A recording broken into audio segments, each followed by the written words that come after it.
ఎస్సీలు క్రైస్తవులుగా మారితే రిజర్వేషన్ తీసేస్తాము అని చెప్తే అసలు రాజ్యాంగము షెడ్యూల్ క్యాస్ట్ వారికి, అదే ఎస్సీ వాళ్ళకి రిజర్వేషన్ ఎందుకు ఇచ్చింది? ఈ దేశంలో వందల సంవత్సరాలుగా ఎస్సీలుగా పరిగణించబడిన వారు భయంకరమైన అంటరానితనం, అస్పృశ్యత, వివక్ష ఎదుర్కొంటున్నారు.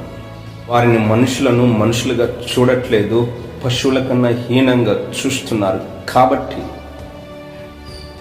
వారు సమాజంలో మళ్ళీ ఆత్మగౌరవంతో బతకాలి, సమానత్వంలో ఎదగాలి అనే ఉద్దేశంతో రిజర్వేషన్లు వారికి కల్పిస్తే ఆ రిజర్వేషన్లను ఉపయోగించుకొని సామాజికంగా వాళ్ళు ఎదుగుతారు, మిగతా వారితో సమానంగా జీవిస్తారు.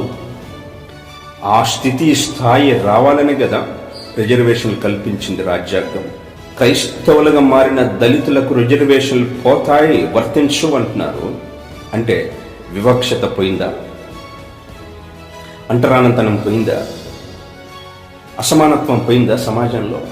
నేటికి కూడా స్వతంత్రం వచ్చి 75 సంవత్సరాలు దాటినప్పటికి కూడా, రాజ్యాంగాన్ని మనం ఏర్పరచుకొని దశాబ్దాలు దాటుతున్నప్పటికి కూడా కుల వివక్షత ఎక్కడ పోయింది?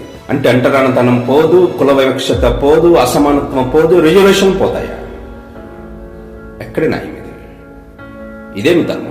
దళితులు క్రైస్తవులుగా మారినంత మాత్రాన సమాజంలో వారిని కులహీనంగానే చూస్తున్నారు కదా, కుల బహిష్కరణలు ఇంకా జరుగుతున్నాయి కదా, వివక్షతను ఇంకా చూస్తున్నాం కదా. ఈ భారతదేశంలో కుల వివక్షత, అంటరానితనం, అస్పృశ్యత ఉన్నంత కాలం రిజర్వేషన్లు ఉండాల్సిందే. క్రైస్తవంలో కులం లేదు కదా, మరి క్రైస్తవులుగా మారినప్పుడు మీకు కులం ఎలా వర్తిస్తుందని ఈరోజు కొంతమంది మేధావులు మాట్లాడుతున్నారు. క్రైస్తవుల్లో కులం లేదు, కరెక్టే, వాస్తవమే. కానీ ఏ ఎస్సీలు అయితే క్రైస్తవులుగా మారారో సమాజం వాళ్ళు ఇంకా ఎస్సీలుగానే చూస్తుంది కదా, వారిని ఇంకా తక్కువ కులం వారిగానే పరిగణిస్తుంది కదా. సమాజం వారిని ఇంకా తక్కువ కులం వారిగానే చూస్తుంది, సమాజం వారిని ఇంకా అంటరాని వారిగానే చూస్తుంది, సమాజం వాళ్ళని ఇంకా అస్పృశ్యులుగానే చూస్తుంది. సమాజంలో వాళ్ళకి జరుగుతున్న అవమానాలు ఇంకా జరుగుతూనే ఉన్నాయి, వాళ్ళ మీద వివక్షత ఇంకా తాండవిస్తుంది. క్రైస్తవుల కులం లేదు కానీ సమాజంలో కులం ఉంది, క్రైస్తవుల కులం లేదు కానీ సమాజంలో కుల వివక్షత ఇంకా ఉంది. వాళ్ళు మోసానికి, అన్యాయానికి, అక్రమాలకు, దౌర్జన్యాలకు, అవమానాలకు ఇంకా గురవుతున్నారు కదా. ఇంకా గ్రామాల్లో ఎస్సీ వాడలు, దళిత వాడలు, మాలపాలెం, మాదిగపాలెం ఊరి బయటే కదా ఉంటున్నది. వివక్షత పోదు, అంటరానితనం పోదు, అవమానాలు పోవు, హీనంగా చూడటం పోదు, కానీ రిజర్వేషన్లు మాత్రం పోతాయి, తీసేస్తాం. ఈ భారతదేశంలో ఎస్సీలుగా పుట్టడం దౌర్భాగ్యమా?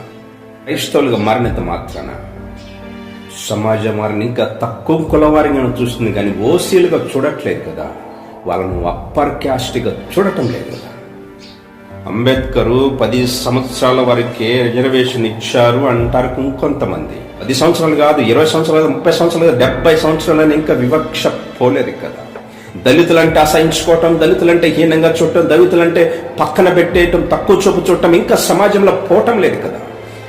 అగ్రవర్ణాలుగా పిలువబడుతున్న వారి మనసుల్లో ఇంకా ఎస్సీ వాళ్ళంటే హీనంగా చూసే సంస్కృతి, సంప్రదాయము, వాస్తవ సంఘటనలు ఇంకా సమాజం మన కళ్ళ ముందు జరుగుతున్నాయి కదా.